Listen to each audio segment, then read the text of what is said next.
کیا آپ جانتے ہیں کہ قربانی صرف مسلمانوں کی روایت نہیں ہے، بلکہ ایک وقت ایسا بھی تھا کہ جب دنیا کی مختلف تہذیبیں صرف جانور ہی نہیں بلکہ انسانوں تک کی بلی دیا کرتی تھی۔ لیکن سوال یہ کہ آخر قربانی کی شروعات کہاں سے ہوئی اور کیوں دنیا کے 3 بڑے مذاہب یہودیت، عیسائیت اور اسلام سب ایک ہی شخصیت سے جڑتے ہیں۔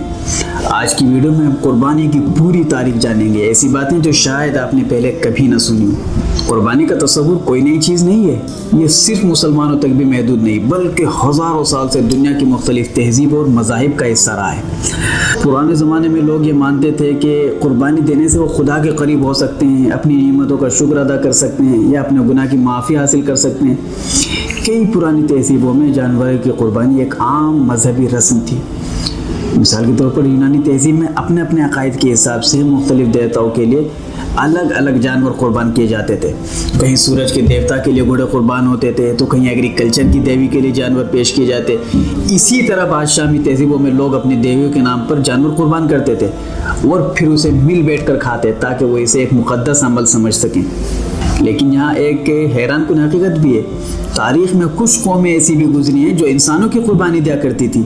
مثلاً ایزٹیک تہذیب میں یہ عقیدہ تھا کہ سورج کو طاقت دینے کے لیے انسان کی بلی چڑھانا بہت ضروری ہے اور اسی وجہ سے ہر سال ہزاروں انسانوں کی بلی چڑھائی جاتی تھی۔ مگر وقت کے ساتھ ساتھ انسان نے ترقی کی، سوچ بدلی، اخلاق شعور اور آہستہ آہستہ انسانی قربانی ختم ہو گئی، جس کی جگہ جانوروں کی قربانی اور یہ علامت قربانیوں نے لے لی۔ لیکن اگر آج ہم دنیا کے 3 بڑے مذاہب یہودیت، عیسائیت اور اسلام کی بات کریں گے تو یہاں ایک دلچسپ بات سامنے آتی ہے۔ یہ تینوں مذاہب ایک ہی شخصیت سے جڑتے ہیں، حضرت ابراہیم علیہ السلام۔ اسی لیے انہیں ابراہیمی مذاہب ابراہمک ریلیجنز کہا جاتا ہے۔ حضرت ابراہیم تینوں مذاہب میں ایک انتہائی عظیم، محترم اور ریسپیکٹڈ پرسنالٹی ہے۔ سب سے خاص بات یہ کہ قربانی کا کانسیپٹ بھی تینوں مذاہب میں انہی سے جڑا ہوا ہے۔ یہودی اور عیسائی اپنا روحانی سلسلہ حضرت اسحاق کے ذریعے حضرت ابراہیم، جبکہ مسلمان حضرت اسماعیل کے ذریعے اس نسبت کو آگے بڑھاتے ہیں۔ یعنی قربانی کی یہ تاریخ دراصل ان تینوں مذاہب کو ایک مشترک جڑ سے جوڑتی ہے۔ اگر یہودیت کی بات کریں تو پرانے زمانے میں بنی اسرائیل اللہ کی عبادت، شکر گزاری اور گناہوں کی معافی کے لیے جانور قربان کرتے تھے۔ یہ قربانیاں یروشلم کے ہیکل میں مخصوص طریقے سے دی جاتی تھی اور یہ کام صرف مذہبی پیشوا ہی انجام دیتے تھے۔ لیکن پھر ایک بڑا موڑ سامنے آیا۔ 70 میں رومی سلطنت نے ہیکل کو تباہ کر دیا۔ اس کے بعد چونکہ ہیکل کے باہر قربانی دینا جائز نہیں سمجھا جاتا تھا، اس لیے جانوروں کی قربانی تقریباً ختم ہو گئی۔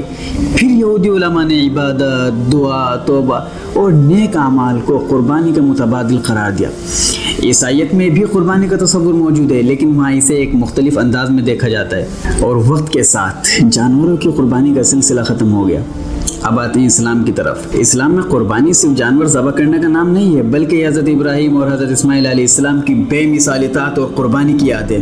جب حضرت ابراہیم علیہ السلام نے خواب میں دیکھا کہ وہ اپنے بیٹے کو اللہ کی راہ میں قربان کر رہے ہیں تو یہ ان کی زندگی کا سب سے بڑا امتحان تھا، اور جب دونوں نے اللہ کے حکم کے سامنے سر جھکا دیا تو اللہ تعالیٰ نے حضرت اسماعیل کو بچا لیا اور ان کی جگہ ایک مینڈھا بھیج دیا۔ قرآن اس واقعے کو ذبح عظیم یعنی عظیم قربانی قرار دیتا ہے۔ اسی کی یاد میں آج بھی مسلمان عید الاضحیٰ پر قربانی کرتے ہیں اور یہ عمل حج کے ارکان سے بھی جڑا ہوا ہے۔ یہی یہ قربانی کے شروع ہونے کی تاریخ۔ اور سوال یہ کہ کیا یہ صرف جانور قربانی میں ذبح کیے جاتے ہیں؟ دوسرے مذاہب کے مختلف مذہبی تہواروں میں کتنے جانور ذبح کیے جاتے ہیں؟ اس سب کے کمپیریزن میں ایک بہت ڈیٹیل کے ساتھ میں نے ویڈیو بنائی ہے، آپ اس کو ضرور دیکھیے گا۔